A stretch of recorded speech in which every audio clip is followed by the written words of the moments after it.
Welcome to the Deep Dive, where we really dig into stacks of sources to bring you the key nuggets of knowledge fast. Helping you get informed quickly. Exactly.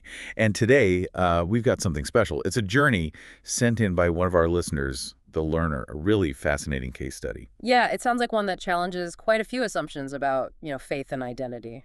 It really does. So let's unpack this.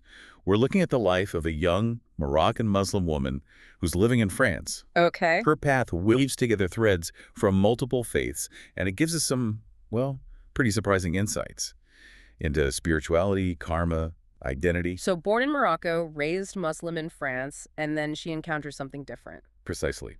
She stumbles upon a Buddhist meditation center, and what happens next? Well, it connects ancient wisdom to a very modern life. It's quite a story. And our mission here really is to pull out the core insights from her experiences. Looking at her journey, her family stories, which have this karmic angle, and even a friend's passing. Right. To see how understanding these, let's say, deeper principles through this specific lens can offer new ways of looking at things. Exactly. It's amazing how one person's life can illuminate these universal questions.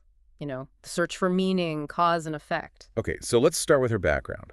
Born in Casablanca, Morocco, that's northern Africa, Islam's the state religion, 95% Muslim population. A strong Islamic context. Very. But she moved to France when she was just 5. Her early life, though, deeply immersed in that heritage.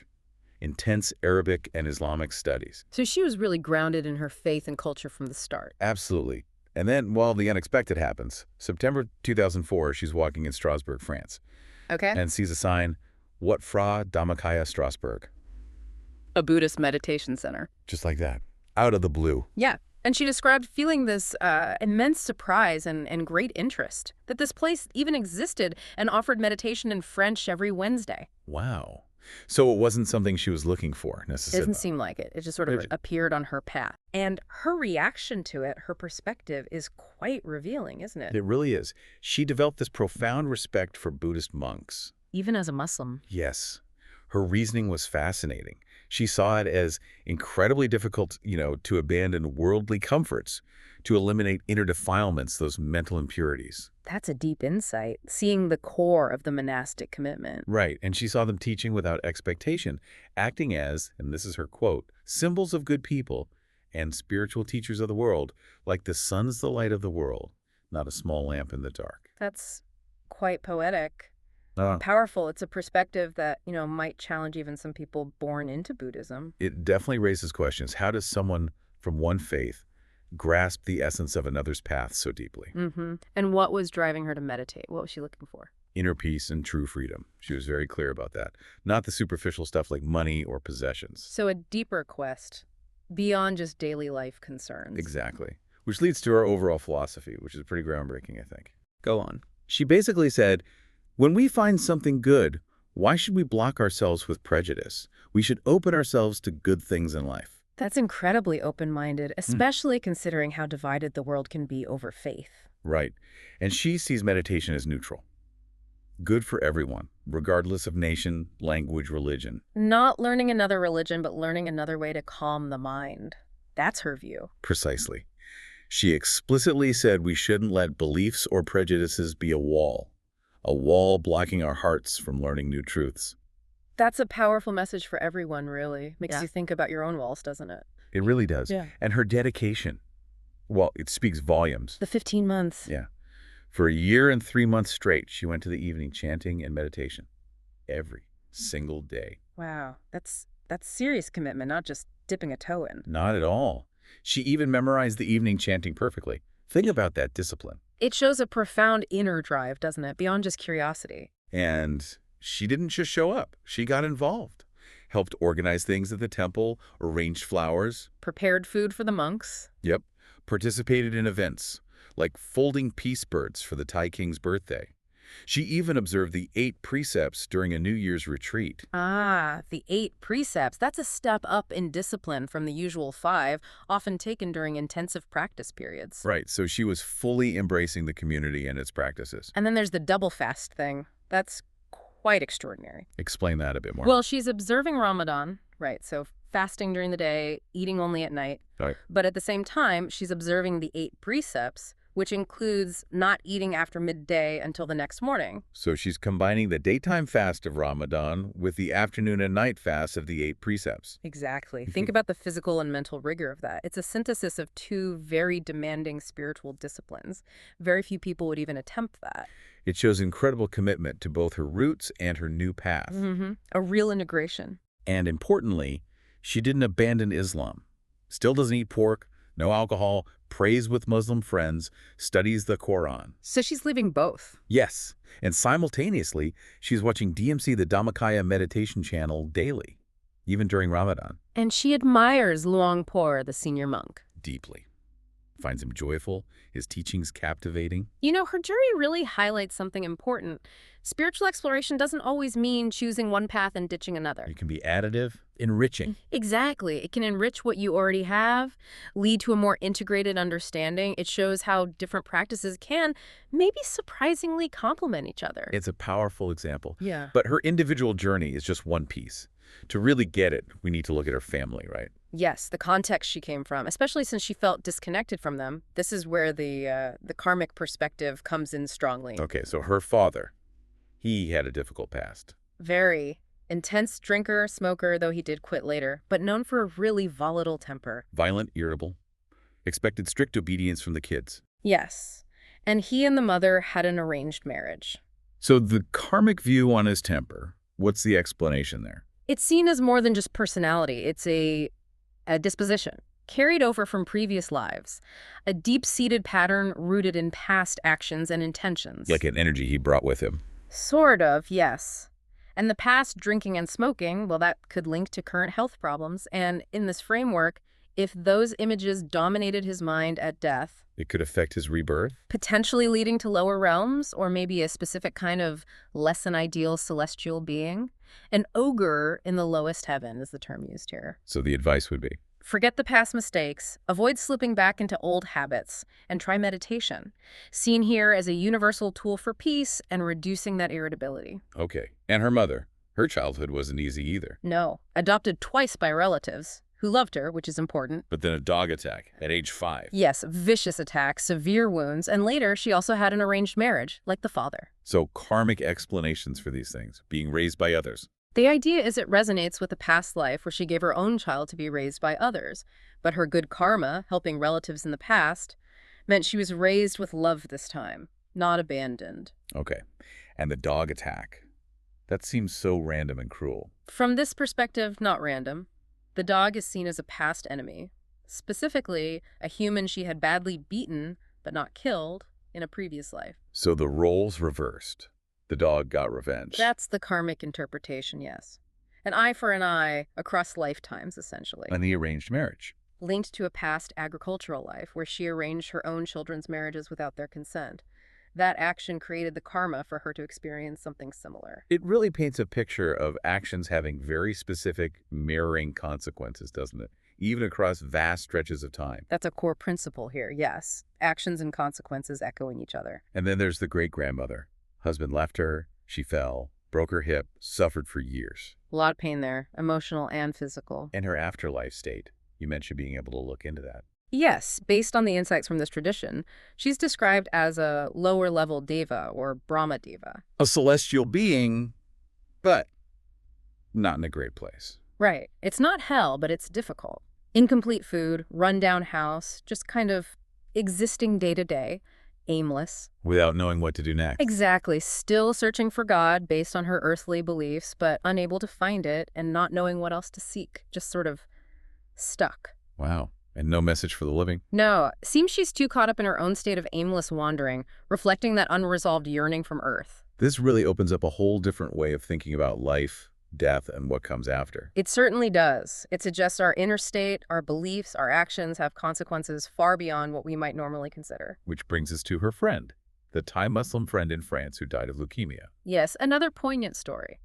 And the friend's own view was that her illness was a test from God. But the karmic perspective offers a different cause. A very specific one. It traces back to a past agricultural life. As a child, this friend stole fruit.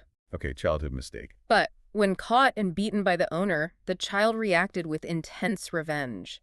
Poisoned the owner's cows and horses. Oh, wow. That's severe. Extremely. So it's this combination, killing Panatipata and stealing Adinadana, that karma is seen as the direct cause of the leukemia in this life. So fundamentally different from the test from God idea. Yes. It contrasts sharply. Even, interestingly, a Nobel laureate apparently questioned such tests when faced with great suffering later in life. Karma here provides a framework of cause and effect, not divine testing. And her friend's afterlife, where does she go? To a place described as a village of Brahmadevas, populated by beings who shared her specific religious beliefs on Earth. All waiting together. Waiting for God's judgment day, yes, living a simple rural existence. But her conditions, food, clothing, were actually described as more threadbare than when she was human. So not exactly paradise. It reflects something from her life or karma. It reflects the state shaped by her past actions and her strong, specific belief system, yes. Now, the Moroccan woman did things to help her friend after she passed, right? Made merit. Yes, she made offerings, performed sanctithin, dedicating the merit to her friend. And did it work? Did the friend receive it? She did. Her condition improved, better food, better clothes appeared. Ah, so the merit transfer had a tangible effect. It did. But here's the interesting part. How the friend interpreted it. Because of her deeply ingrained belief, She didn't see it as merit from her friend. she saw it as God's mercy. She believed God had inspired the Moroccan woman to make the merit for her. So she understood the action but framed it entirely within her existing belief system. Exactly. It shows how powerful those core beliefs are. Even after death, they shape perception. And did the friend have a message? Yes. She wanted everyone, including the Moroccan woman, to join her in that village to wait for God, still holding on to that framework. Wow. And then the Dhammakaya appeared to her. Yes, this luminous inner form central to the Dhammakaya teaching. And the friend's reaction. She knelt, hands clasped, and believed it was God because it was so beautiful, so radiant. So her mind interpreted this sublime, perhaps unfamiliar experience through the highest concept she knew, God. Precisely. It's a fascinating glimpse into how the mind processes the extraordinary based on its existing maps of reality. Okay, so all these external stories, family, friend, they provide context. But let's loop back to the Moroccan woman herself, her unique path. Right. Why her? Why born into one faith, in one nation, yet feeling distant from family but so drawn to Luangpur and the Mukuna, the spiritual community? There's a past life explanation for this, too. A very detailed one. Yeah. Many Buddha contorns ago, these vast cosmic cycles. Okay, a long, long time ago. An almost unimaginable time ago. She was a man then, a son of his parents who felt a deep urge to seek answers about life. A seeker even then. Yes. He joined the Mukuna, practiced meditation for a while, but then, interestingly, he got irritated by the large crowds. Ah, so not a perfect fit immediately. No. And he went off to explore other paths described as theistic faiths. So that explains her current exposure to different religions and that seeking nature. Exactly. It's an echo of that ancient journey. It makes her feel more connected to the spiritual quest itself than perhaps to specific family ties in this life. And her natural skill in meditation, where does that come from? From that same past life as a man, during the time he was with the Mukuna, he actually ordained briefly. Became a monk for a short time. Yes, and during that period, he experienced seeing clear Dhamma spheres within, these luminous spheres of inner wisdom. A key meditative attainment in this tradition. Right. And that experience established a strong disposition, a deep-seated inclination or talent for meditation that she carries with her today. So she has a head start, in a way. You could say that. And Yeah. the guidance is that with continued correct practice, like through watching DMC, she can achieve even better results now. And the connection to the Christian grandmother who loved her. Also linked to that past life, that grandmother was actually his mother in that life, the one he left behind when he went seeking truth. Wow, so that deep bond now makes sense. It's an ancient connection resurfacing. Exactly. Transcending current life circumstances and even religious labels. So her connection to the Mukuna is ancient. She was a supporter, ordained briefly, then strayed. For many, many Buddha contorns. But the connection wasn't totally broken. She reconnected in the last Buddha contorn, this time as a woman. And the karma of straying. Is that why she was born into a different faith and nation this time? That's the understanding, yes. It created a distance. But the underlying bond, that ancient connection, was strong enough to eventually draw her back to the community, even across continents and cultures. And her family also has ties, but further back. Even further back, yes. Deep, ancient roots for the whole family line within this spiritual lineage. Okay, let's unpack the implications now. This unique dual practice, staying Muslim, practicing Islam, but deeply engaged with Buddhist meditation and the Dhammakaya community. What are the consequences? Well, from this perspective, it's overwhelmingly positive. Her integrated practice giving, precepts, chanting, meditation, learning via DMC, it's all seen as beneficial. Affecting her life now and in the future. Yes. And significantly, she does not need to formally change her religion. That's not the point. So keep the good from her original faith. Absolutely. Things like not drinking alcohol, not eating pork, gratitude to parents, if those are positive practices in her faith, continue them.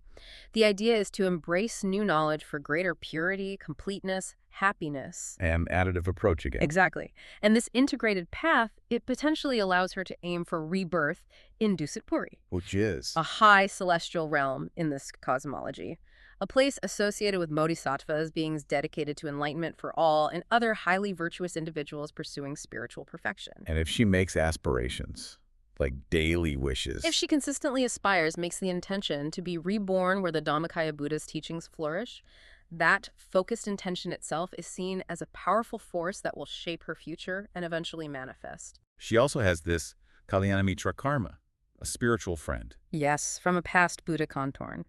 After she returned to the Mukuna back then, she actively helped other people understand the teachings. She acted as a good friend, a guide. So she has the potential, the predisposition to do that again. Yes, the karma is there. She could potentially be a very effective Kalyana Mitra for people in Morocco, sharing what she's learned in a way they can understand. And briefly, those connections with the monk and friend at the temple now, also past lives. Yes. The monk supporting her now was a royal soldier who ordained alongside a king she knew in a past life. Long connection. Okay. And the female friend who supported her at the temple now was a companion in a past life who actually introduced her to the Mukuna back then and had wished for celibacy. Explains their current spiritual affinity. These connections run deep, don't they? Spanning lifetimes. They really seem to, according to this view, shaping who we meet, who helps us, who we feel drawn to. So as we wrap up this deep dive, what are the big takeaways from this really extraordinary story? I think first, the power of just having an open heart, an open mind. Definitely. And the idea that meditation isn't owned by any one religion, it's a universal tool. For inner peace. Then there's the intricate workings of karma, how actions, intentions, beliefs shape our destiny, sometimes in very specific ways. Challenging ways sometimes. Yes. And finally, the possibility of integrating different spiritual paths. Not necessarily choosing, but weaving them together for personal growth. It really comes back to her own words, doesn't it? It does. When we encounter something good, why should we block ourselves with prejudice? And we shouldn't let beliefs or prejudices be a wall blocking our hearts from learning new truths of life. Such a powerful message lived out in her actions. So the question for you, listening, is, what does this mean for you? Where might you have walls up? Opportunities for discovery you haven't explored. Where might preconceived notions be limiting your own growth, spiritual or otherwise? And maybe a final thought to leave you with? Go for it. In a world that so often asks us, even demands us, to pick a side, what could we gain? What might we discover if we embraced a broader perspective? A more integrated view of truth, of spiritual exploration? Like our seeker did. Exactly. Something to ponder. Definitely food for thought. Thank you so much for joining us on this, well, truly illuminating deep dive. We hope it's given you some new insights into connection, faith, and that ongoing quest for truth.